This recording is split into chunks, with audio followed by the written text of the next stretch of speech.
Assalamualaikum warahmatullahi wabarakatuh.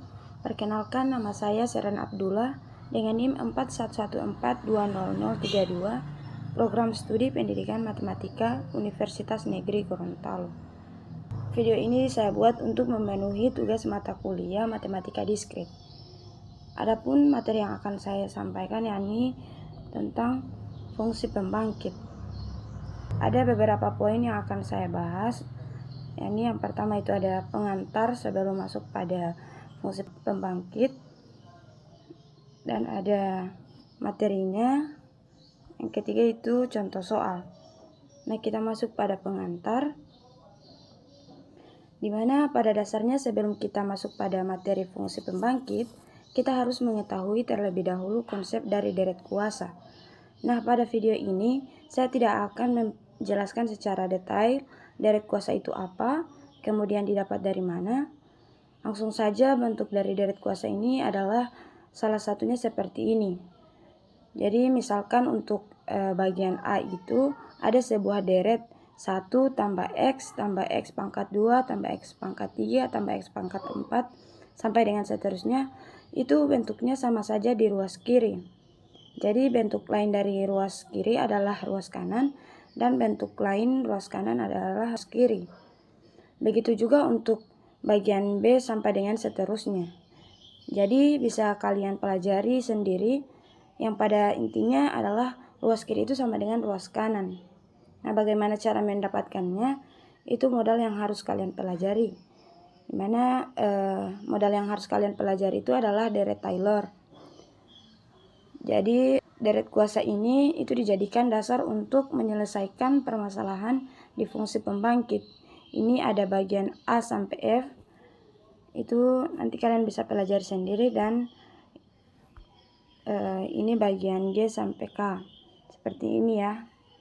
Jadi itulah pengantar materi untuk fungsi pembangkit. Selanjutnya kita masuk pada materinya. Nah, apa sih fungsi pembangkit itu? Fungsi pembangkit ini merupakan fungsi berbentuk deret kuasa dengan tujuan untuk mempresentasikan suatu barisan dengan suku-suku dari barisan dijadikan sebagai koefisien variabel dari X dalam deret kuasa tersebut. Jadi fungsi pembangkit ini fungsi yang berbentuk deret kuasa. Nah, masing-masing fungsi pembangkit ini memiliki rumus umum yang berbeda. Fungsi pembangkit ini terbagi menjadi dua. Yang pertama itu ada fungsi pembangkit biasa atau dikenal dengan FPB, dan yang kedua itu fungsi pembangkit eksponensial atau FPE. Mari kita lihat rumus umum untuk FPB dan FPE-nya. Nah, di sini diberikan barisan bilangan yang bernilai berhingga dan tak berhingga S, yaitu A0, A1, A2, sampai seterusnya.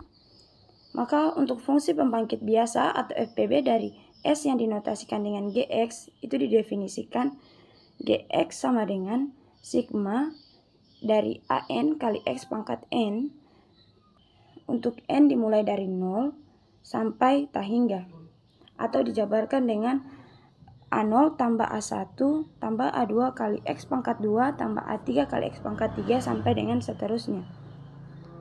Nah, untuk fungsi pembangkit eksponen atau FPE dari S yang dinotasikan dengan Gx, ini didefinisikan Gx sama dengan sigma dari AN kali X pangkat N per N faktorial, di mana N itu dimulai dari 0 sampai tak hingga. Untuk penjabarannya itu A0 tambah A1 kali X tambah A2 kali X pangkat 2 bagi 2 faktorial tambah A3 kali X pangkat 3 per 3 faktorial sampai dengan seterusnya. Nah, untuk FPE ini hampir mirip dengan FPB, hanya saja dia dibagi dengan N faktorial. Nah, untuk AN dari FPB ataupun FPE itu merupakan suatu barisan di mana barisan itu dimulai dari N-nya sama dengan 0, yaitu A0, A1, dan seterusnya. Jadi itu mengenai fungsi pembangkit biasa dan fungsi pembangkit eksponen. Jadi ini adalah modal dasar kita dalam menyelesaikan soal-soal di fungsi pembangkit. Untuk FPB itu biasanya seperti ini, dan untuk FPE-nya itu seperti ini. Nanti di soal biasanya akan langsung ditujukan kita harus menyelesaikan dengan FPB atau FPE. Nah, kali ini saya akan membahas tentang FPB, yang dimana cara menentukan FPB dengan yang diketahui itu AN-nya atau barisannya. Nah, selanjutnya kita masuk pada contoh. Nah, di sini ada beberapa contoh yang saya sajikan. Yang pertama itu ada tentukan FPB dari barisan 2,2,2,2 sampai seterusnya.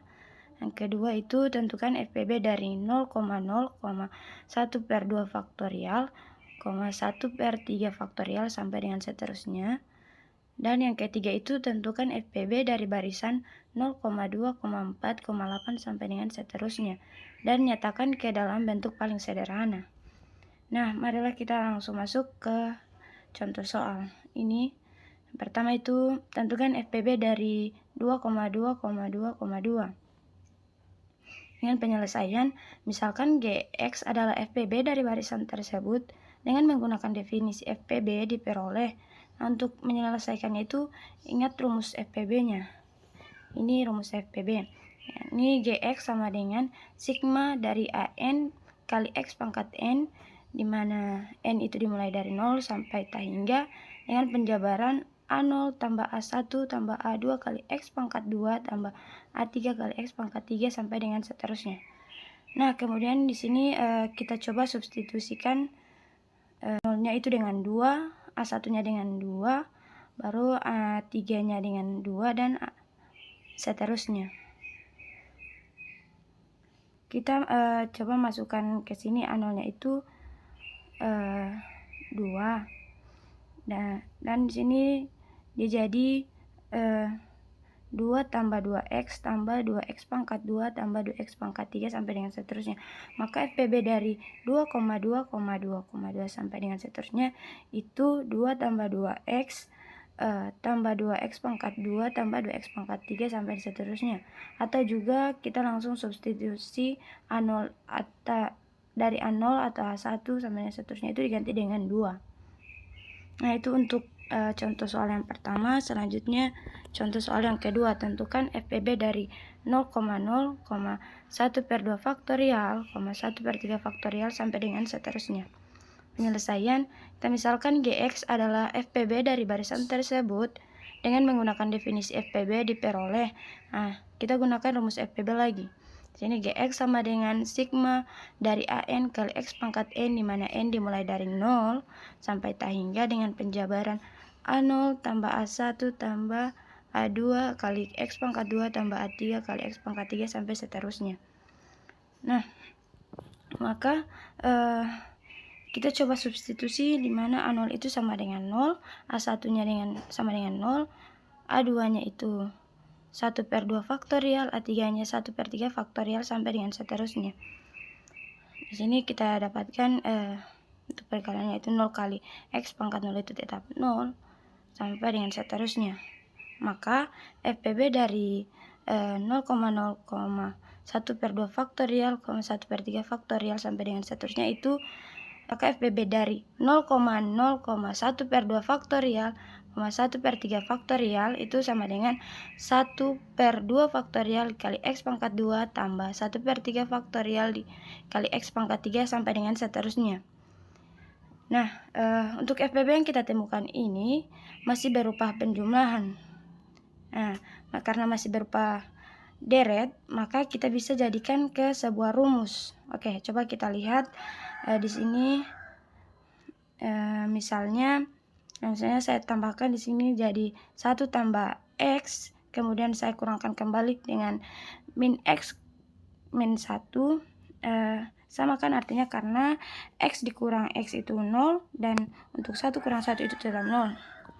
Nah, jadi deret dari 1 tambah X tambah 1/2 faktorial X pangkat 2 tambah 1/3 faktorial X pangkat 3 sampai dengan seterusnya itu kalau kita sederhanakan dalam bentuk sigma itu menjadi sigma dari 1 per n faktorial kali x pangkat n, di mana n itu dimulai dari 0 sampai tak hingga min x kurang 1,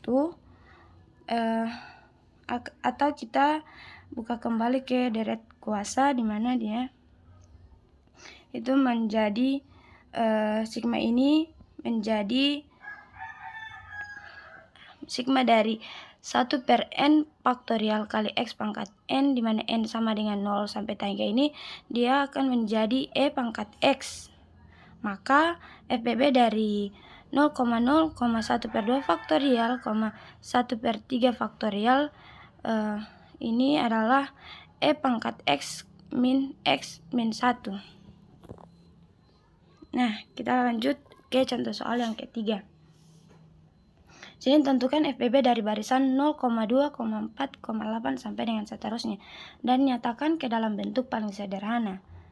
Nah, penyelesaian, misalkan Gx adalah FBB dari barisan tersebut, dengan menggunakan definisi FBB, maka diperoleh rumus FBB ini Gx sama dengan sigma A dari AN kali x pangkat n, di mana n dimulai dari 0 sampai tak hingga dengan penjabaran A0 tambah A1 tambah A2 kali x pangkat 2 tambah A3 kali x pangkat 3 sampai dengan seterusnya. Maka kita masukkan konstantanya A, itu kita ganti dengan barisan yang sudah diketahui ini. Ada 0, 2, 4, dan 8. Jadi konstantanya itu kita ganti. Nah, hasilnya seperti yang di barisan yang ketiga ini kita bisa lihat untuk 0 sendiri itu bisa kita abaikan, jadi langsung saja. Jadi dia 2x tambah 4x pangkat 2 tambah 8x pangkat 3 sampai dengan seterusnya. Nah, kemudian bentuk FBB-nya ini sampai di 2x tambah 4x pangkat 2 tambah 8x pangkat 3 sampai dengan seterusnya. Itu sudah benar. Tapi karena di soal meminta bentuk yang paling sederhana, maka harus kita manipulasi. Jadi kita manipulasi dengan cara yang keempat ini. Jadi kita paham dulu apa itu deret kuasa dan kita harus kreatif. Kuncinya dua itu. Ternyata 2x-nya ini kita bisa keluarkan menjadi 2x dikali 1 tambah 2x tambah 4x pangkat 2 sampai dengan seterusnya. Nah, bentuk seperti ini sama saja seperti 2x ini dikali 2x pangkat 0 ditambah 2x pangkat 1 ditambah 2x pangkat 2. Bentuk ini apabila diubah menjadi bentuk sigma, untuk bentuk yang terakhir ini, apabila diubah menjadi sigma, maka akan berubah menjadi 2x dengan sigma dari 2x pangkat n, di mana n dimulai dari 0 sampai tak hingga. Ini merupakan perubahan bentuk dari bentuk yang di atas. 1 per 1 kurang x itu sama dengan sigma x pangkat n, di mana n dimulai dari 0 sampai tak hingga. Itu bentuknya, di mana untuk a-nya ini sama dengan 1. Nah, berarti kalau di soal ini kan sigma dari 2x pangkat n, di mana n dimulai dari 0 sampai tak hingga, kan di sini a-nya itu sama dengan 2. Nah, berarti untuk a-nya ini kan 2. Kalau yang di deret itu a-nya itu 1. Ternyata sigma itu kita bisa mendapatkan dia menjadi 1 per 1 kurang 2x, atau dia sama dengan 2x dikali 1 per 1 kurang 2x. Jadi kalau di deret kuasa A-nya adalah 1, sedangkan yang di soal A-nya adalah 2, maka bentuk paling sederhananya itu adalah 2x per 1 kurang 2x. Nah, sampai di sini contoh soal yang bisa saya paparkan. Jadi untuk lebih jelasnya itu kesimpulannya, jadi untuk memahami fungsi pembangkit ini kita perlu memahami terlebih dahulu deret kuasa. Nah, itu yang perlu teman-teman ingat, bahwa deret kuasa ini sangat berpengaruh pada materi fungsi pembangkit. Baik, sekian dari saya. Lebih dan kurangnya mohon maaf. Wassalamualaikum warahmatullahi wabarakatuh.